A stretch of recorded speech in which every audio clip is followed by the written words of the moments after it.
Hello दोस्तों, नमस्कार। मैं कौशल कुमार आप सभी लोग को कौशल मैथमेटिक्स स्किल के इस दूसरे वीडियो में बहुत बहुत स्वागत करता हूं। इसके पहले भी मैं एक वीडियो बना चुका हूं, जो कि उस पहले वाले वीडियो में मैं पढ़ाया था क्लास 10वां के गणित में जो चैप्टर पढ़ाया था, उस चैप्टर का नाम था त्रिकोणमितीय अनुपात और सरल समीकरण।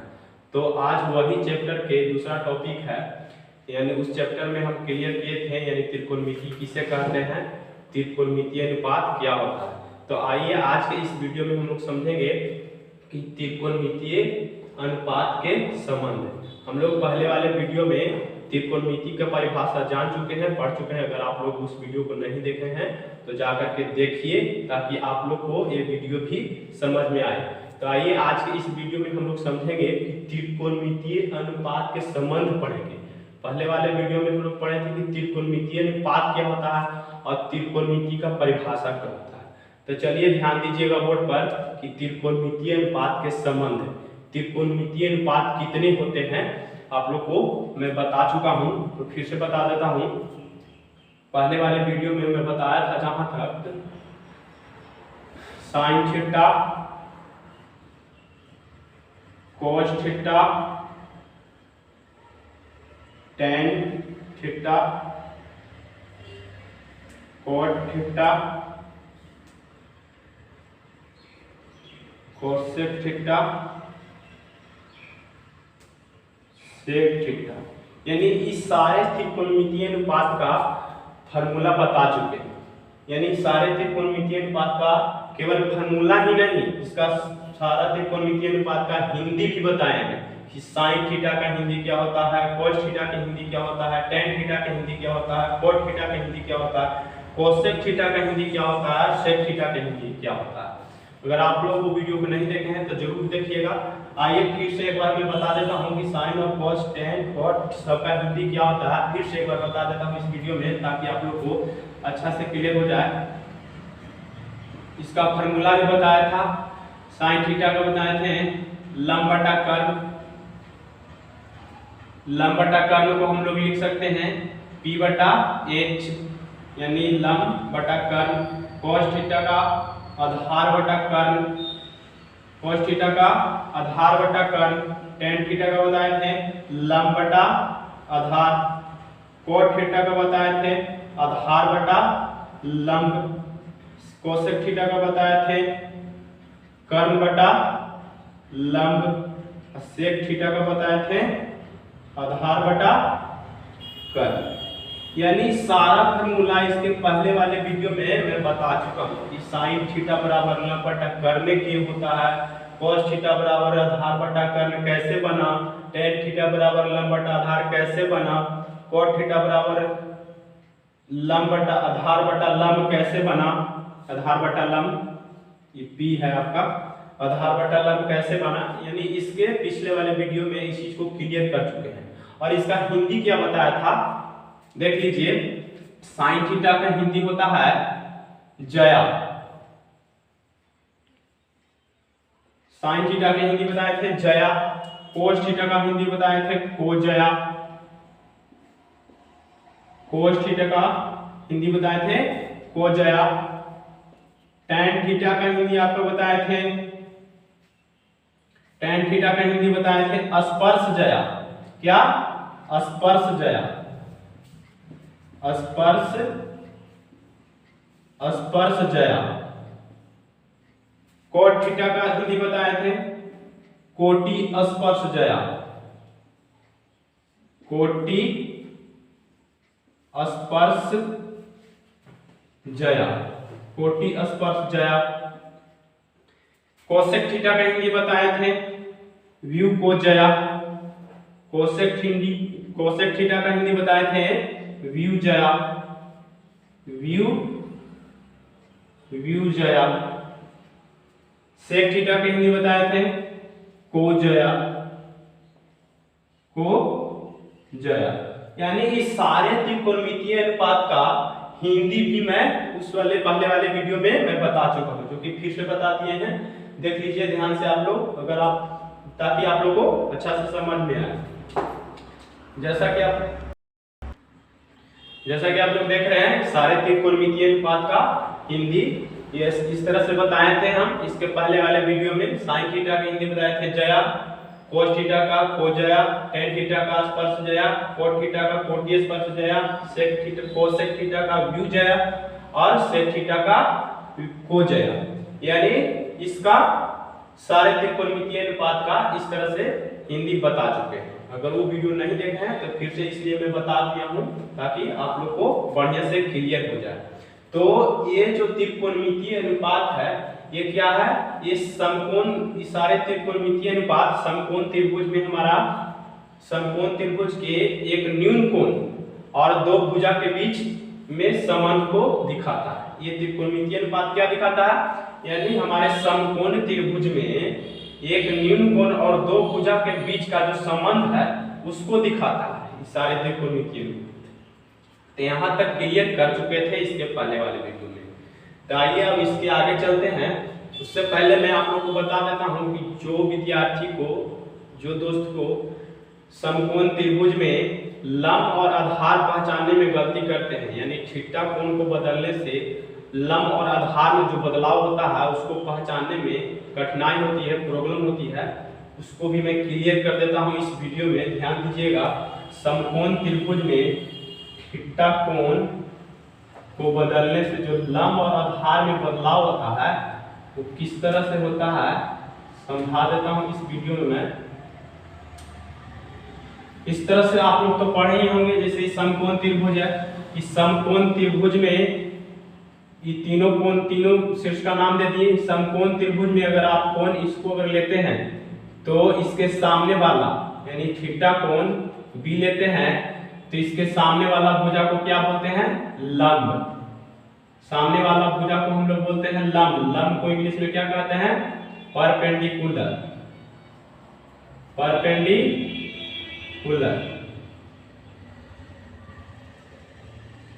परपेंडिकुलर।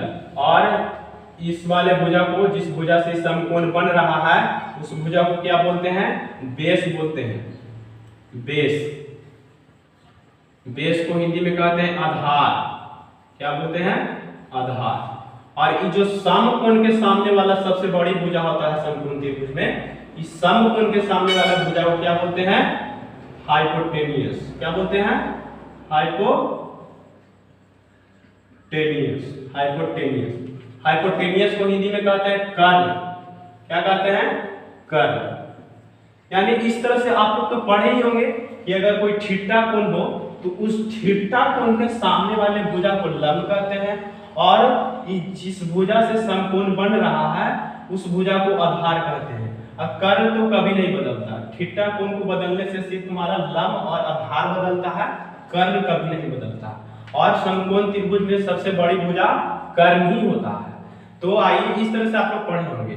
एक मैं बेस्ट ट्रिक बता देता हूँ, बेस्ट तरीका बता देता हूँ लंब और आधार को पहचानने का। जैसे समकोण त्रिभुज है, समकोण त्रिभुज में आपका अगर थीटा कोण ए है, इसको कुछ भी नाम दे दीजिए, डी सी बी, कुछ भी नाम दे दीजिए, आपका समकोण है। तो इस थीटा के सामने वाले भुजा को आप लंब कहिएगा और इस भुजा को क्या कहिएगा, आधार कहिएगा। आधार कहिएगा, इसको लंब कहिएगा। ये आपका कर्ण है।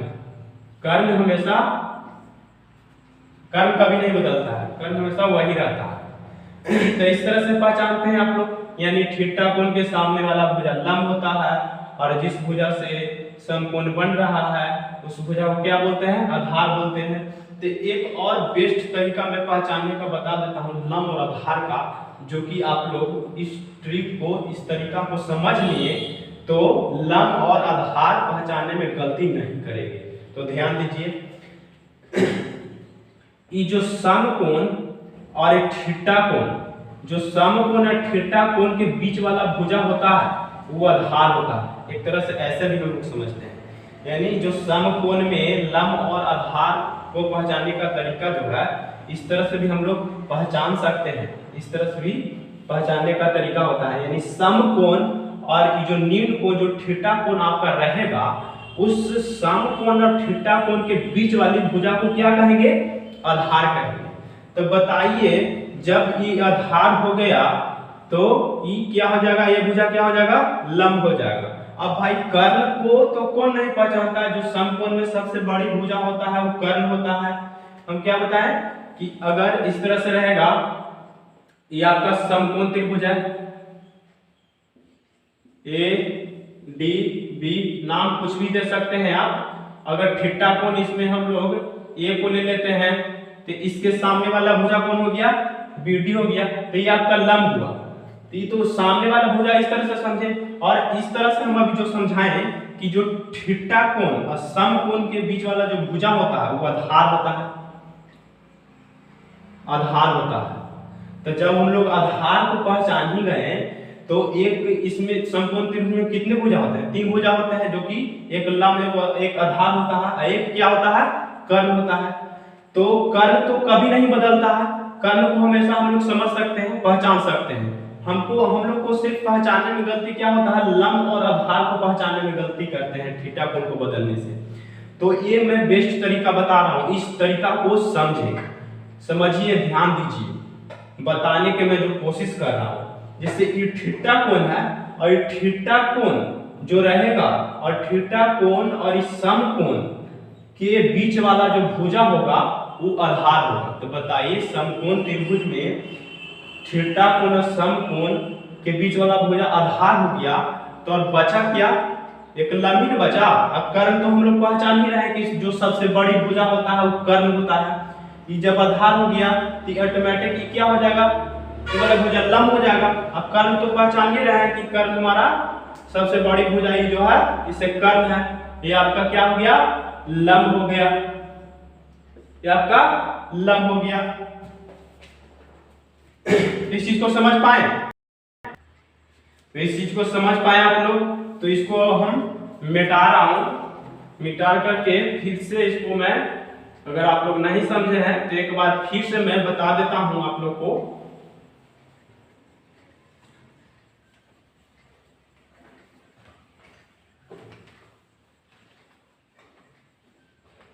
क्या बताया कि जब कोई आपका समकोण त्रिभुज है और उस समकोण त्रिभुज में ये तीनों शीर्ष का नाम दे दीजिए, ए बी डी, नाम आप कुछ भी दे सकते हैं, मैं बताया हूं। इस समकोण त्रिभुज में अगर थीटा कोण ए रहा तो इसके सामने वाला भुजा को क्या बोलते हैं, लंब बोलते हैं। इस तरह से तो हम लोग समझ चुके हैं, इस तरह से पढ़े भी हैं। अभी जो हमने बताया, जो ट्रिक, जो बेस्ट तरीका बताया, उसको क्या बताया, ध्यान दीजिएगा, फिर से बता देता हूं ताकि आप लोग को बढ़िया से क्लियर हो जाए कि जो निम्न कोण, जो थीटा कोण रहेगा वो थीटा कोण और समकोण के बीच वाले भुजा को क्या बोलते हैं, आधार बोलते हैं। दिमाग में एकदम हटा लीजिएगा, क्या बोलते हैं, आधार बोलते हैं। यानी समकोण त्रिभुज में थीटा को बदलने से जो लंब और आधार में बदलाव आता है, वो लंब और आधार को बदलने से जो विद्यार्थी को प्रॉब्लम होता है पहचानने में, पहचानने के लिए सबसे बेस्ट तरीका यही है।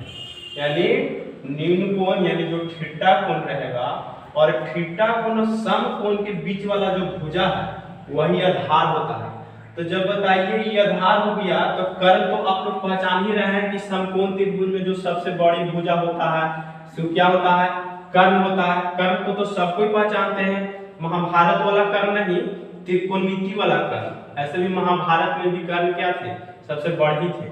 तो वही बात है कि त्रिकोणमिति में भी, त्रिकोणमिति के समकोण त्रिभुज में जो कर्ण है, कर्ण भुजा है, सबसे बड़ा होता है। तो क्या बताएं कि थीटा कोण और समकोण के बीच वाले भुजा को क्या बोलते हैं, आधार बोलते हैं। तो बताइए ये आधार हो गया और ये कर्ण हो गया। कर्ण के तो सब विद्यार्थी पहचानते हैं, सब लोग समझते हैं कि जो सबसे बड़ी भुजा होता है वो कर्ण होता है। तो जब आधार हो गया, एक कर्ण हो गया, तब बचा क्या, एक ही भुजा में बचा, तो जो बच गया उससे क्या होगा, लंब ही तो होगा। क्या होगा, लंब ही ना होगा। हमारे समकोण त्रिभुज में क्या होता है, एक लंब होता है, एक आधार होता है, एक कर्ण होता है। समझे बात को? तो इस चीज को समझाने का सबसे बेस्ट, तो इस समकोण त्रिभुज में मैं इस सबसे बेस्ट तरीका बताया हूं, लंब और आधार को पहचानने का तरीका। तो इस चीज को अगर समझ पाए तो ठीक है। अब चलिए हम लोग चलते हैं, आज का जो टॉपिक है त्रिकोणमितीय अनुपात के संबंध। त्रिकोणमितीय अनुपात के कितने प्रकार के संबंध होते हैं, उस संबंध को हम लोग जानेंगे। कितने तरह के संबंध होते हैं, त्रिकोणमितीय अनुपात कितने होते हैं, और त्रिकोणमितीय अनुपात का हिंदी क्या होता है। इस चीज को तो आप लोग समझ गए कि त्रिकोणमितीय अनुपात हमारा कितने होते हैं, 6 होते हैं। 6 त्रिकोणमितीय अनुपात होते हैं। उसका फार्मूला भी देख रहे हैं, sin थीटा बराबर लंब बटा कर्ण, cos थीटा बराबर आधार बटा कर्ण, tan थीटा बराबर लंब बटा आधार, और cot थीटा बराबर आधार बटा लंब। b यानी बेस, लंब यानी परपेंडिकुलर, यानी इसके पिछले वाले वीडियो में ये सब मैं क्लियर कर दिया हूँ, इसका हिंदी भी बता दिए। तो चलिए आज का हमारा टॉपिक क्या है, यानी त्रिकोणमितीय, ये सारे त्रिकोणमितीय अनुपात का संबंध। अब ये सारे त्रिकोणमितीय अनुपात में कितने तरह का संबंध बना, उस संबंध को जानेंगे। इसको मैं मिटा रहा हूं।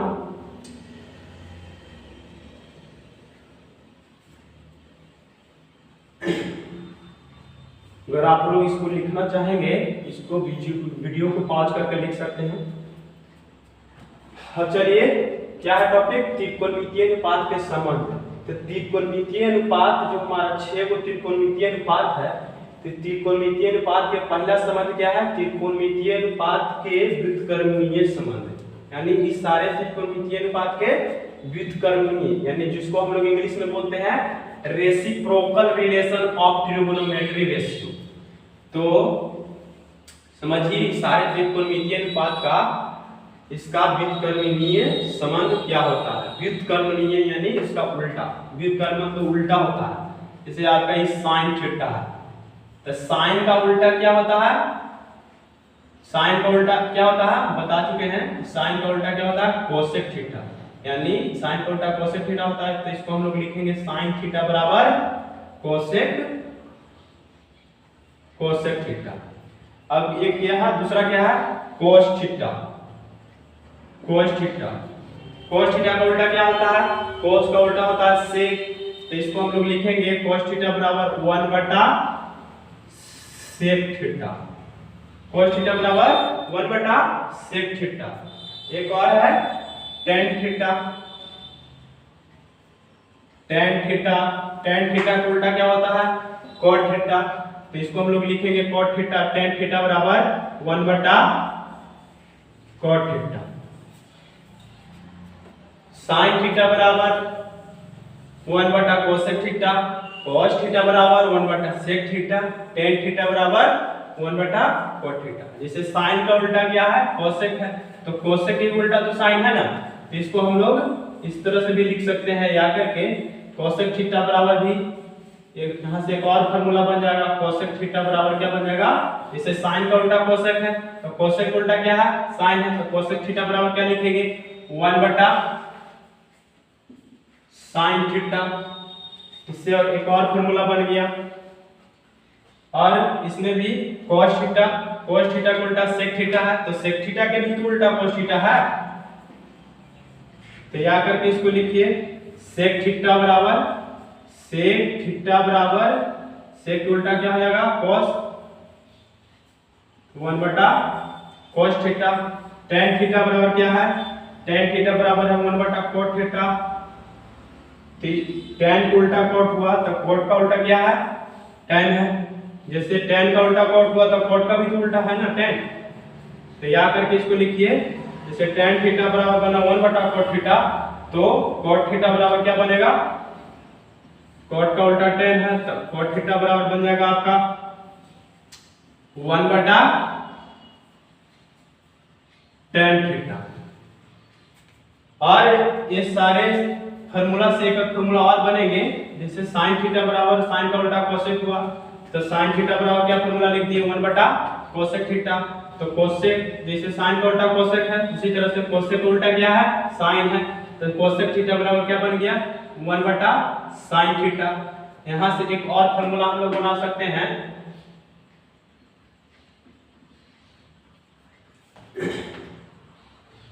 यहाँ कॉमा देकर के लिखिए, जैसे cosec थीटा बराबर क्या है, cosec थीटा बराबर 1 बटा sin थीटा। तो इसको अगर हम लोग, sin थीटा क्या है, भागा में इधर भागा में है तो इसको बराबर के इस साइड लाएंगे तो क्या आ जाएगा, कोसेक थीटा के साथ गुणा में आ जाएगा। तो एक और फार्मूला हमारा बन जाएगा, ऐसा फार्मूला बनेगा कोसेक थीटा इधर दिखाई नहीं दे रहा, इसको तो कोसेक थीटा बराबर क्या फार्मूला है, 1/sin थीटा। तो 1/sin थीटा, इससे एक और फार्मूला बनेगा, जैसा कि आप लोग देख रहे हैं कि sin थीटा जो है से क्या है, भागा में है, बराबर के ऊपर क्या है, उस साइड भागा में है। तो जैसे ही sin थीटा को हम लोग बराबर को इस साइड कोसेक थीटा के पास लाएंगे तो क्या बन जाएगा, कोसेक थीटा के साथ गुणा में हो जाएगा। यानी इसको हम लोग लिख सकते हैं, इधर जगह नहीं है तो इस फार्मूला को इधर लिखते हैं हम लोग, इसको मिटा करके मैं इधर लिख रहा हूं,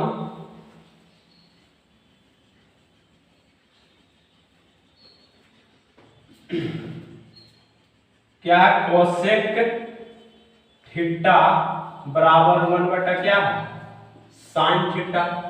तो यहां से अगर आप लोग साइन थीटा को कोसेक थीटा के साथ गुणा मिलाते हैं तो एक और फार्मूला बन जाएगा। कैसा फार्मूला बनेगा, cosec theta into sine theta बराबर में क्या बचेगा, 1 बचेगा। उसी तरह से इसमें भी बनेगा, जैसे सेक थीटा यानी cos थीटा बराबर क्या है, 1/sec थीटा। क्या आपका cos थीटा बराबर क्या है, 1/sec थीटा। तो इस सेक थीटा को अगर आप सेक थीटा को अगर आप इस सेक थीटा भागा में है तो सेक थीटा को cos के साथ गुना मिलाते हैं तो इससे भी एक और फार्मूला बनेगा। कौन सा फार्मूला बनेगा, cos theta into sec theta बराबर क्या, 1। और तीसरा फार्मूला क्या है हमारा, tan थीटा बराबर क्या है, 1/cot थीटा। तो tan थीटा बराबर 1/cot थीटा। cot थीटा क्या है, भागा में है तो इसको भी उसी तरह से कीजिए, भागा में है तो इसको गुना में लाइए, cot थीटा बराबर cot थीटा इंटू क्या हो जाएगा, cot theta into tan theta लिखिए, चाहे tan theta into cot theta लिखिए, गुना में लिखने से मान में कोई अंतर नहीं आता। इसको हम लोग tan theta into cot theta चाहे cot theta into tan theta, गुना में हम लोग इसको किसी भी तरह से लिख सकते हैं। तो बराबर में क्या बच गया, 1 बच गया। तो इतने सारा फार्मूला बना आपका त्रिकोणमितीय अनुपात के संबंध में। कैसा संबंध था, त्रिकोणमितीय अनुपात के व्युत्क्रमणीय संबंध। तो इतने सारे फार्मूला बने त्रिकोणमितीय अनुपात के व्युत्क्रमणीय संबंध। पहला क्या था, पहला संबंध sin थीटा का उल्टा क्या होता है, कोसेक थीटा। तो किसी भी का उल्टा होता है, किसी भी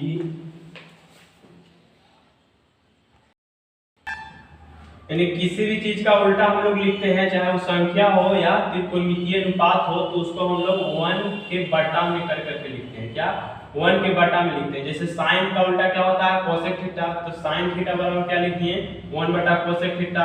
कोस थीटा का उल्टा होता है सेक थीटा, तो 1 क्या लिख दिए, सेक थीटा। tan थीटा का उल्टा क्या होता है, 1/cot थीटा। 1/cot थीटा, तो इसको लिखें tan थीटा बराबर क्या, 1/cot थीटा। तो ये आपका क्या था, त्रिकोणमितीय अनुपात के संबंध पहला संबंध था। पहला संबंध क्या है, त्रिकोणमितीय अनुपात के व्युत्क्रमणीय संबंध। यानी हम लोग 6 त्रिकोणमितीय अनुपात के व्युत्क्रमणीय संबंध क्या होता है, इस चीज को हम लोग समझ पाए। तो अगर आप लोग को ये वीडियो अच्छा लगा हो, समझ में आया हो, तो वीडियो को लाइक, शेयर, कमेंट, सब्सक्राइब करिएगा।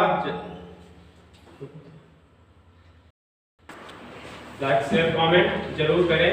फिर मिलते हैं अगले वीडियो में। धन्यवाद।